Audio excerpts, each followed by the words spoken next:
হে WhatsApp চলে আসলো ভাই সাহেব, this is Rezbir Ahmed. Welcome to my new another vlog video. আজকের এই ভ্লগ ভিডিও সম্পূর্ণ different and unique because of আজকে আমি বলতে চলেছি যে বিষয়টা সেটা সম্পূর্ণ ডিফারেন্ট। কারণ আমি কখনো রাজনৈতিক কোনো পোস্ট কিংবা রাজনৈতিক কোনো বিষয় নিয়ে কথাবার্তা বলি না। এটা হচ্ছে আমার মানে এথিক্সে নাই। বাংলাদেশে জন্মগ্রহণ করেছি, ভোট দিতে হবে, যে কোনো একটা দল সাপোর্ট করি, সেই দলকে ভোট দেওয়ার চেষ্টা করি।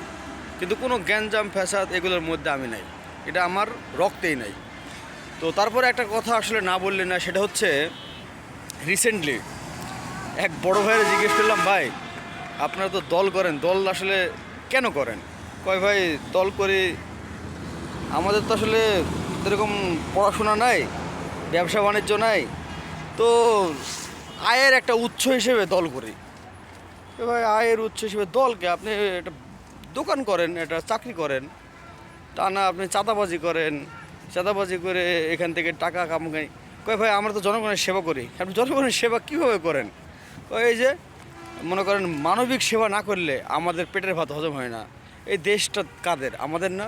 তো আমাদের দেশকে তো আমাদেরই দেখতে হবে, তাই না? তো আমি বললাম যে আপনাদের দেশ দেখতে হবে, আমাদেরও দেশ দেখতে হবে। কিন্তু দেশ দেখার নাম করে যদি আপনি মনে করেন একটা দোকানে যায় চাঁদা আদায় করেন, বিভিন্ন জায়গায় চাঁদা আদায় করে লোকজনকে মারেন কাটেন, এগুলো তো ঠিক না ভাই। কয় ভাই এটা বেশি জ্ঞান দিতে আসেন না, হ্যাঁ এই পলিটিক্স আপনি বুঝবেন না। এখান থেকে আমরা দেশকে সেবা করি, তো দেশকে সেবা আপনি কীভাবে করেন?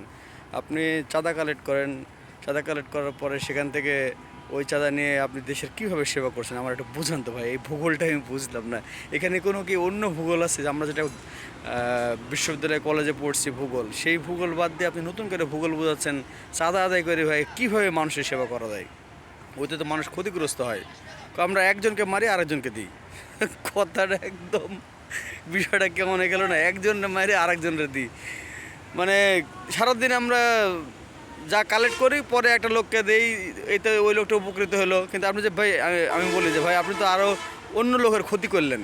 সে ওই ক্ষতি ভাই সবগুলার সবসময় সব কিছু সব চোখ দিয়ে দেখতে হয় না, হ্যাঁ কিছু অন্তর্দৃষ্টি আছে, ওই অন্তর্দৃষ্টি দিয়ে দেখবেন। আপনি একজনকে মনে করেন সাপোজ আমি মনে করেন 5-6 জায়গায় চাঁদা কালেক্ট করলাম, করার পরে মনে করেন একটা লোক অসহায় গরিব এতিম, তাকে আমি একটু হেল্প করলাম, তাহলে ওইটা মনে করেন বরাবর কাটাকাটি হয়ে গেল। হ্যাঁ এই বিষয়টা আপনাকে বুঝতে হবে, পলিটিক্স হচ্ছে কাটাকাটি খেলা। হ্যাঁ তো আপনি এইসব বুঝবেন না, পড়াশোনা করছেন, চাকরি করেন, আমাদের কাজে বাধা দিতে আসেন না।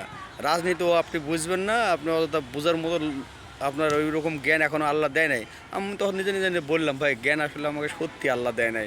রাজনীতি আসলে আমরা বুঝিও না, করতেও চাই না, কারণ এখানে অনেক ব্যাপার আছে যে ব্যাপারগুলো আসলে বললে খারাপ দেখাবে, আবার না বললেও তো আসলে ভাই কষ্ট লাগে, বুঝছেন? কারণ আপনারা মানুষকে মারেন কাটেন, তারপর ওখান থেকে চাঁদা আদায় করেন, এগুলো হেনস্থা করেন, একটা গরিব অসহায় মানুষকে মেরে আপনি আরেকজনকে উপকার করছেন। এইটা ভাই কী দেশ সেবা? এটা আমার আসলে বোধগম্য হয় না ভাই। আপনার বোঝ ভাই আপনার কাছে রাখেন, হ্যাঁ এত বেশি বুঝতে চান না। ছোটো মানুষ, চাকরি বাকরি করেন, জীবনটাকে শাইন করেন, হ্যাঁ আমাদের ইয়েতে আসতে চান না।